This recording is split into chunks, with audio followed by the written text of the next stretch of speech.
नमस्कार दोस्तों, आपका स्वागत है अपना एग्ज़ाम क्लासेस में। तो दोस्तों, जैसे कि आपको पता होगा कि हम यूपीपी की टेस्ट सीरीज़ सॉल्व कर रहे हैं प्रीवियस ईयर की। तो उस कड़ी में आज यह दूसरा वीडियो है। तो पहला वीडियो आपको देखने के लिए हमारे यूट्यूब चैनल पर जाना होगा और ये उसका सेकंड पार्ट है। तो बहुत जल्द इसका थर्ड पार्ट और फोर्थ जो भी जितने भी पार्ट में हो सकेगा, तो हम एक एक एक करके पहले हम मैथ्स से लेंगे, फिर उसके बाद रीजनिंग, फिर उसके बाद जो उसमें जीएस के पोर्शन हैं हम एक एक करके प्रीवियस ईयर का कम से कम 3 या 4 साल का प्रीवियस ईयर सॉल्व करेंगे। दोस्तों, जैसे कि हम आपको बताएं कि प्रीवियस ईयर का मेरा मकसद यह है कि किस तरह से क्वेश्चन आ रहे हैं। ठीक है, मैं उम्मीद करता हूं कि आपको इस तरह की सवालें पहले से आती होंगी। अगर आता है तो ठीक है, अगर नहीं आता तब भी कोई आपको टेंशन लेने की बात नहीं है, आप हमसे डायरेक्टली पूछ सकते हैं। तो चलें देखते हैं आज की सवाल। तो आज की पहली सवाल है दोस्तों, 13 से विभाजित होने वाली सबसे छोटी 3 अंकों की, ठीक है, 3 अंकों की सबसे छोटी 3 अंक की संख्याओं को 16 से विभाजित किया गया है, शेषफल ज्ञात करना है। तो उसमें पूछ रहा है कि शेषफल ज्ञात करना है। तो सबसे पहले हम देखेंगे 3 अंकों की सबसे छोटी संख्या। 3 अंकों की सबसे छोटी संख्या क्या होगी? 3 अंकों की सबसे छोटी संख्या दोस्तों जो होगी वह 100 होगी। ठीक, 3 अंकों की सबसे छोटी संख्या यही होगी, 100 होगी। अब 13 से विभाजित होने वाले 3 अंकों की सबसे छोटी संख्या। तो देखें, अब इसमें हम क्या काम करेंगे, इसमें 13 से हम डिवाइड करेंगे। 13 सते 91, यहाँ हासिल 9 आया। ठीक, 9 आया। अब हम इसमें जो है इसमें इसे माइनस करेंगे तो 13 माइनस 9 बराबर 4 आ गया। अब ये हो जाएगा 100 प्लस 4 कर देंगे, 100 प्लस 4 कर देंगे तो ये हो जाएगा 401 हो जाएगा। ठीक है, तो कहने का मतलब है 104 जो है 13 से पूर्ण रूप से विभाज्य हो जाएगी। सबसे छोटी संख्या जो 3 अंकों की है, ठीक, सबसे छोटी संख्या 3 अंकों की। अब इसे हम 16 से भाग करेंगे तो इसका शेषफल क्या आ जाएगा? तो 16 पंचे 80, 16 छक्का 96, 16 छक्का 96। तो एक इसमें उदाहरण है 14, 14 में 6 गया 8 आया और यहाँ आया 9। ठीक, तो कहने का मतलब इसका आंसर डी आया। ठीक, आगे देखते हैं। आगे इसमें है इतने के वर्गमूल को ज्ञात करके इसी संख्या को अपने वर्गमूल से विभाजित किया गया है, परिणाम ज्ञात कीजिए। ठीक है, तो सबसे पहले हम देखें इसका वर्गमूल लगाते हैं। बड़ी छोटी छोटी सवालें हैं दोस्तों, बस आपको इसमें थोड़ा सा ध्यान रखना है बस कि किस तरह से इसे लगाया जाता है। तो ये तो बचपन में आप देखे ही होंगे किस तरह से लगाया जाता है। तो यहाँ 8 बार ले जाएंगे, 8 ठाई 64 किए तो इसे लिखा जाता है 8 प्लस 8 लिखा जाता है। तो 8 ठाई यहाँ 64 हो गया। अब इसे हम घटाएंगे और इसे हम जोड़ेंगे। इसे किस तरह से जोड़ा जाता है? यहाँ 8 8 16 किया गया, 16 आ गया और इसे घटाएंगे तो यहाँ से 1 आ जाएगा और यहाँ से जो है 1 आ जाएगा। ठीक है, 161 हो गया। अब यहाँ हम 1 बार ले जाएंगे, 1 बार ले जाएंगे तो 1 एकन्ने 1 आया, फिर यहाँ फिर 1 छक्के 6 आया, फिर यहाँ 1 एकन्ने में 1 आया। कहने का मतलब इसका 81 आया, इसका वर्गमूल 81 आया। इसी संख्या को अपने वर्गमूल से यानी ये 81 आया, 81 को अपने वर्गमूल से विभाजित किया जाता है। तो परिणाम ज्ञात कीजिए। इसी संख्या को अपने वर्गमूल से विभाजित किया जाता है तो परिणाम ज्ञात कीजिए। यानी 81 का वर्गमूल 9 आया। ठीक, 9 आया।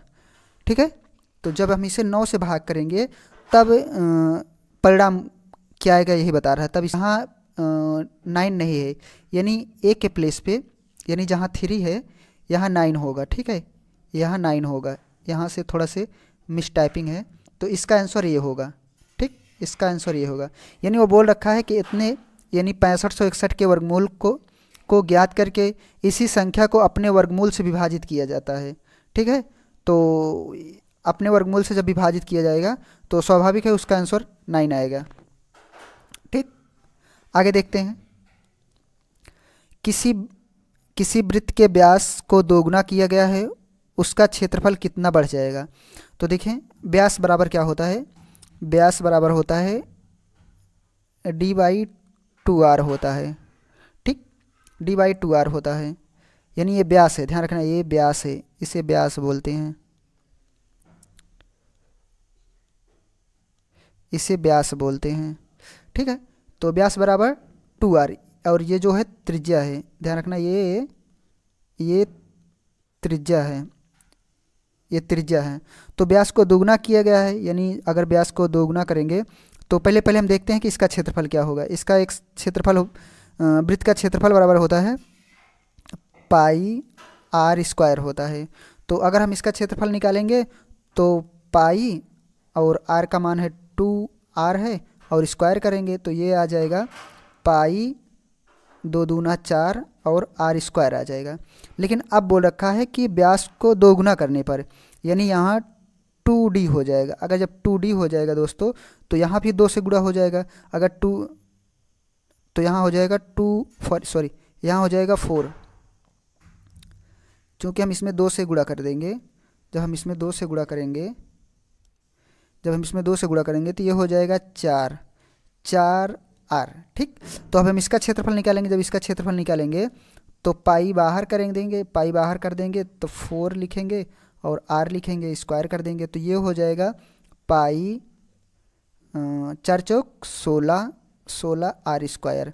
तो देखें पहले से और अब, यानी ये पहले वाला क्षेत्रफल था, ये पहले वाला क्षेत्रफल था और ये अब वाला क्षेत्रफल आ गया। तो दोनों में आप खुद कंपेयर कर लें। ये देखें ये 16 है और ये 4 है, तो इसका मतलब है 4 गुना क्षेत्रफल बढ़ गया, ठीक है। इसका मतलब 4 गुना क्षेत्रफल बढ़ गया, यानी पहले 4 था अब 16 हो गया, इसका मतलब 4 गुना क्षेत्रफल बढ़ गया। अगली सवाल देखते हैं। एक्स के अगली सवाल जो है 9 नंबर की सवाल जो है, एक्स के बैंक खाते में 86.54 पैसा था, 86.54 रुपये थे, ठीक, रुपये थे।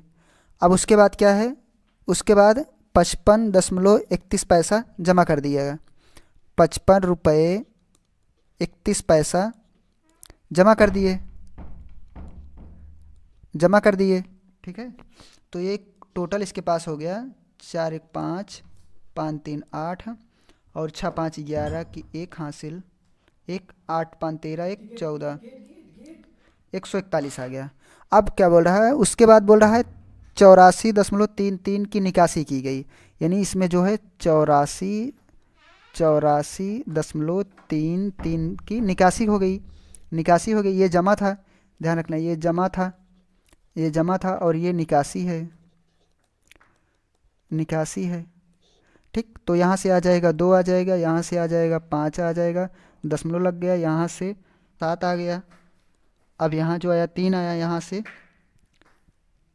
लाएंगे तो 13 हो जाएगा, 13 से 5 गए 8 आ जाएगा। तो ये इसका आ जाएगा ए आ जाएगा 57 रुपये 55 पैसे। तो एक संख्या को 3003 से गुणा किया गया है और उसके बाद 7 11 और 13 के लघुत्तम समापवर्तक द्वारा विभाजित किया गया है और फिर स्वयं से विभाजित किया गया है। कहने का मतलब है कोई एक संख्या है, मान लेते हैं कि वह संख्या x है, x में 3003 से गुणा किया गया है, x में 3003 से गुणा किया गया है और इसके एलसीएम से भाग किया गया है, यानी एलसीएम 7, 11, 13 का एलसीएम जो आ जाएगा दोस्तों, इसका एलसीएम जो आप निकालेंगे तो सभी प्राइम नंबर है, ठीक है। तो इसका एलसीएम 1001 आ जाएगा, ठीक है। तो ये बोल रहा है कि इससे विभाजित करने पर, ठीक है। तो एक संख्या है, संख्या माना कि मैंने x मान लिया संख्या, फिर बोल रहा है कि 3003 से गुणा करने पर हमने 3003 से गुणा करा दिया और फिर इसके एलसीएम से हमने भाग करा दिया, यानी जो इसका एलसीएम आया 1001 आ गया। अब हम इसे और सॉल्व कर लेते हैं, देखते हैं x गुणे, हम इसे तोड़ देते हैं तो ये हो जाएगा 3 × 1000, फिर बटे यहाँ से हम 1000 1 से फिर भाग कर देंगे, ये इससे कट जाएगा, ठीक है। तो हमारे पास बचेगा क्या, x गुणे 3 गुणे x बचेगा। अब फिर से बोल रहा है और फिर स्वयं से विभाजित किया गया है, और फिर स्वयं से विभाजित किया गया है। स्वयं से मतलब है फिर उसमें x से विभाजित किया जा रहा है। फिर जब हम x से विभाजित करेंगे तो x से x कट जाएगा दोस्तों। जब x से x कट जाएगा तो इसका मतलब है यहाँ 3 बचेगा। तो यही इसका आंसर होगा दोस्तों, ठीक। तो इसका आंसर सी आया।